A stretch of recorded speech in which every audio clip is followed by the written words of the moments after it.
Bonjour, je m'appelle Marjoëlle Chrétien et je suis chargée de projet au Centre d'écologie urbaine de Montréal. Je me trouve actuellement dans la cour arrière de l'organisme Nature Action Québec pour notre série de capsules informatives de projets participatifs citoyens de l'arrondissement Rosemont-la-Petite-Patrie. Ces petites vidéos-là qu'on va faire servent à vous outiller, à planifier, à élaborer puis à réaliser vos projets citoyens dans votre milieu de vie. Et dans la capsule d'aujourd'hui, précisément, on va parler verdissement. Et j'ai le plaisir de le faire avec Justine et Mélissa de Nature Action Québec. Salut les filles, ça va bien? Oui, ça va bien, merci. Comme je mentionnais, on va parler de verdissement, mais tout d'abord, est-ce que ce serait possible de nous présenter votre organisme et le rôle qu'il a au sein de l'arrondissement Rosemont-la-Petite-Patrie?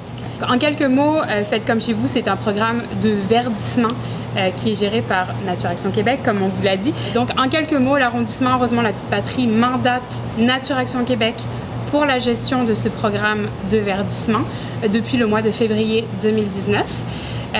Sa mission principale, c'est vraiment d'accompagner les citoyens dans le verdissement de l'espace public, que ce soit les ruelles vertes, les jardins de rue, des conseils horticoles pour l'aménagement d'un carré d'arbres, des ventes d'arbres à prix réduit, des distributions de végétaux, des projets de verdissement ou d'autres animations, et j'en passe. Tu as mentionné projet de verdissement. Est-ce que vous pourriez élaborer un peu sur ce que c'est exactement du verdissement?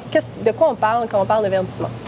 On parle surtout de plantation de végétaux dans le sol, en fait, dans l'arrondissement Rosemont-la-Petite-Patrie, surtout l'espace public, en fait. Donc, les carrés d'arbres, par exemple, les ruelles vertes, puis même peut-être des cours d'école ou des garderies. C'est des types de projets qui pourraient rentrer dans notre programme de Faites comme chez vous. Puis pour commencer, si vous aviez à me nommer les principaux outils à se procurer pour jardiner, ce seraient lesquels? Oui, c'est sûr qu'on vous recommande d'abord les mains. Il ne faut pas avoir peur de se salir les mains, de vraiment mettre ses mains dans la terre. En fait, ça peut même être thérapeutique de faire ça. Puis sinon, si on veut travailler avec des plantes plus robustes ou des plantes urticantes, mais le port de gants de jardinage, là, ça serait recommandé. Sinon, pour les outils, notre programme offre des emprunts de différents outils. Donc, par exemple, la fourche, on a une pelle aussi. Vraiment, on est équipé de plein d'outils différents à la disposition des citoyens qui veulent jardiner. Donc, pour travailler la terre, pour planter leurs végétaux, etc. Donc, le nettoyage aussi. Donc, vraiment, c'est à votre disposition. Il suffit de nous contacter, puis on peut vous prêter différents outils. Enfin, un arrosoir ou un boyau d'arrosage à proximité, c'est quand même quelque chose d'important. Les végétaux ont besoin quand même un minimum d'entretien puis d'arrosage. On recommande là, vraiment de s'assurer qu'il y a un point d'eau à proximité pour qu'on puisse quand même assurer un arrosage relativement régulier. Les plantes ont besoin d'amour, donc c'est important de les arroser. Bien, tu disais de donner de l'amour aux végétaux, justement, de les entretenir au minimum. Est-ce qu'il y a des végétaux qui requièrent moins d'entretien ou qui, au bout de la ligne, feraient en sorte que mon projet de verdissement coûterait moins cher? Oui, alors nous, on recommande absolument les végétaux vivaces indigènes. Donc, qu'est-ce qu'une plante vivace indigène? Une plante vivace, c'est une plante qui se renouvelle naturellement d'année après année. Elle se renouvelle en fait de par ses parties souterraines, que ce soit les rhizomes, les bulbes ou bien les racines tout simplement. Une plante vivace est un peu plus dispendieuse à l'achat, mais c'est un investissement très intéressant étant donné donc qu'elle revient puis qu'elle grossit en fait d'année après année. Une plante indigène, c'est une plante qui est dans un milieu donné, dans un endroit défini et adapté à ses conditions climatiques. Donc, on va y aller avec des plantes indigènes donc québécoises qui sont adaptées à nos hivers très rigoureux et nos étés très chauds. L'avantage également de ces plantes, ce pourquoi on les recommande, c'est parce qu'elles attirent la biodiversité, elles attirent les papillons, elles attirent les pollinisateurs, nos abeilles, elles attirent nos oiseaux. Elles créent de l'habitat, de la nourriture ou un lieu de reproduction justement pour toutes ces petites biodiversités qu'on veut attirer. Est-ce qu'il existe des végétaux, des vivaces comestibles? Absolument, il en existe une panoplie. Nous, on va vous sortir une petite sélection avec lesquelles on a l'habitude de travailler. Donc, ce sont des petits comestibles, dans un premier temps, qui sont vivaces. Donc, on parle des petits fruits. Les petits fruits, il vaut mieux les planter dans la terre. Si on les plante dans des bacs, il faut favoriser donc un grand bac parce qu'ils ont des grosses parties souterraines, justement, si on veut avoir des récoltes. Donc, on parle des camerises, on parle des mûres, on parle des framboises, on parle des fraises. Dans un second temps, il y a des herbes comestibles qui sont vivaces. On parle du thym, on parle de la sauge, on parle de la ciboulette. Il y a également la menthe indigène qui peut prendre beaucoup de place, elle est envahissante. Donc, on préconise une culture en pot. Et enfin, il y a l'amarante qui a une forte teneur en protéines et qui peut être considérée comme une mauvaise herbe, mais qui est comestible, qui se cuisine un peu comme des épinards finalement. Puis enfin, il y a des légumes feuilles. Eux, ce ne sont pas des vivaces, ce sont des annuels, donc il faut les replanter d'une année sur l'autre. On peut citer par exemple le kale, la laitue ou bien la bétacarde qui font donc du feuillage et qui sont délicieux. Quelque chose de bon à savoir également, AULab, qui est l'organisme qui gère les jardins communautaires dans Rosemont-la-Petite-Patrie, a publié un rapport sur les petits fruits comestibles et la contamination des sols.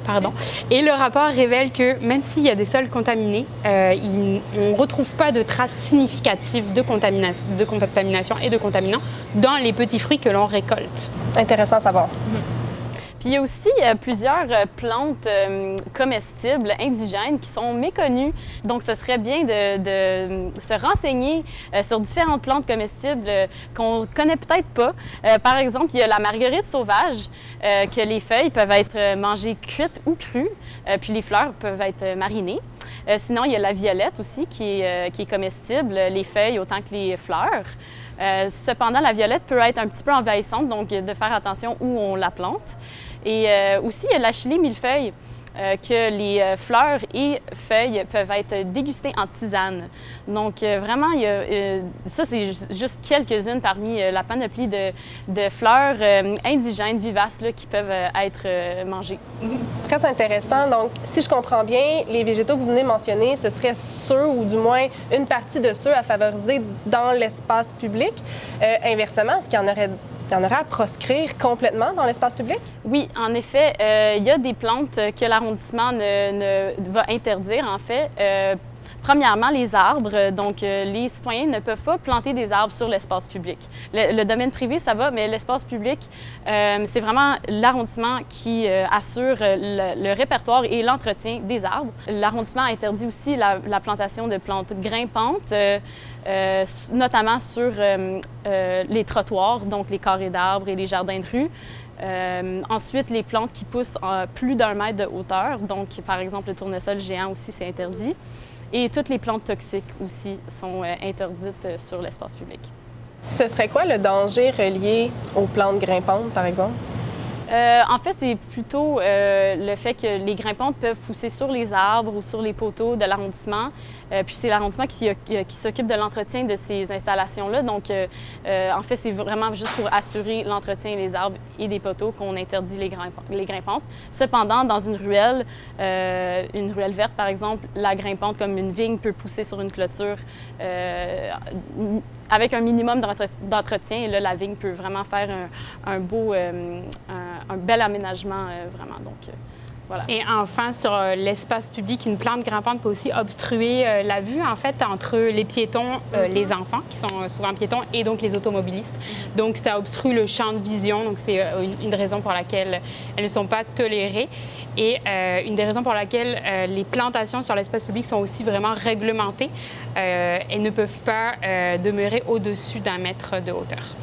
Quelle action je devrais entreprendre en amont de la plantation si je veux que mon projet perdure dans le temps?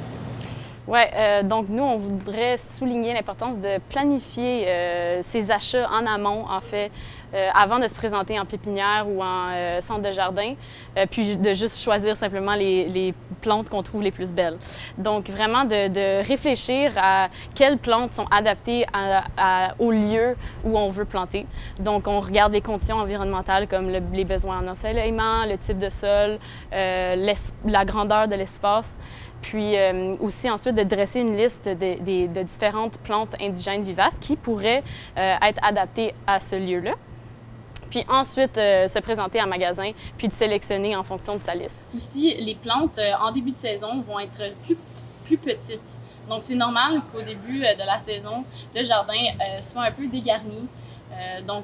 C'est vraiment les années suivantes, deuxième, troisième année, que les vivaces vont prendre plus d'ampleur, seront plus robustes dans le jardin. Et là, du moment qu'on a fait une sélection, qu'on a planté nos végétaux, ce serait quoi, selon vous, une bonne manière de s'organiser en termes d'arrosage? Alors, tout d'abord, les besoins en arrosage des végétaux dépendent d'une multitude de facteurs. Les plantations en pleine terre demandent moins d'arrosage que des plantations en bac qui vont s'assécher plus rapidement dû à l'ensoleillement, dû au vent, par exemple.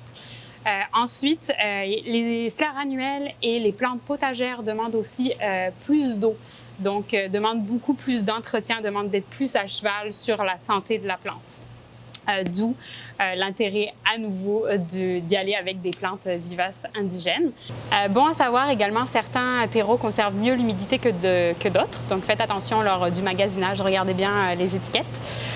Enfin, une petite astuce pour éviter le stress hydrique des plantes, c'est de construire des bacs à double fond, pourquoi pas en matériaux recyclés. L'organisme Alternative a des tutoriels imagés pour réaliser ce genre de bacs qui ont des réserves d'eau juste en dessous du système racinaire. Et évidemment, certaines espèces tolèrent mieux la sécheresse que d'autres. Donc, bien faire attention à prendre des plantes, encore une fois, qui sont robustes. Petite astuce en vrac également à prendre en compte. Vous pouvez vous munir d'un baril récupérateur d'eau sous une gouttière. Tout simplement, c'est de l'eau de pluie, la meilleure eau qui soit en fait pour vos plantes. Également, lorsque vous allez faire un projet, regardez dès le début où sont les connexions, les entrées d'eau. Ça vous aidera à réfléchir l'emplacement définitif de vos plantations, car des fois, ça peut être démotivant de faire beaucoup d'allers-retours avec des arrosoirs pleins d'eau. Fait que si les connexions sont à proximité, c'est toujours un plus. Vous pouvez faire des rotations entre voisins, faire comme une garde partagée du jardin afin de s'assurer qu'il soit toujours bien drainé et bien arrosé. Il y a plein d'outils en ligne justement pour faire des calendriers partagés. Et dernière petite astuce, ce serait de prévoir un meuble de rangement, pourquoi pas, pour stocker justement le boyau d'arrosage et les arrosoirs avec comme un petit cadenas avec un code dont seul vous avez le secret et vos voisins pour avoir les outils à disposition. Avez-vous des trucs pour verdir une cour d'école ou pour se partir un jardin pédagogique? Il n'y a pas de bonne ou mauvaise réponse à cette question, mais ce qu'on propose, ce serait peut-être un jardin qui stimule les 5 sens de l'enfant. Donc, de planter une variété de végétaux qui vont être aromatiques, comestibles, qui vont avoir des fleurs de différentes couleurs. Encore une fois, des vivaces indigènes pour attirer les pollinisateurs. Donc, vraiment avoir une variété de plantes qui ont différentes fonctions dans l'aménagement. C'est des occasions de parler de différentes thématiques avec les enfants. Donc, de la biodiversité, de l'importance d'arroser, de l'importance des papillons monarques ou des abeilles. Puis aussi, on recommande d'agrémenter l'aménagement avec peut-être des petits accessoires comme le nichoir à oiseaux fabriqué de matériaux recyclés. Puis aussi, un nichoir à abeilles ou guêpes solitaires, donc plus communément appelé l'hôtel à insectes. Donc, c'est des façons d'attirer la faune dans l'aménagement aussi, ce qui est vraiment intéressant pour les enfants, pour qu'ils puissent explorer les différents animaux qui vont se retrouver dans le jardin. Pour ceux qui seraient intéressés, est-ce que vous faites du prêt de matériel ou est-ce que vous offrez des outils? Absolument. Donc, comme on l'a dit, on offre du matériel de plantation, donc des pelles, des râteaux, des fourches.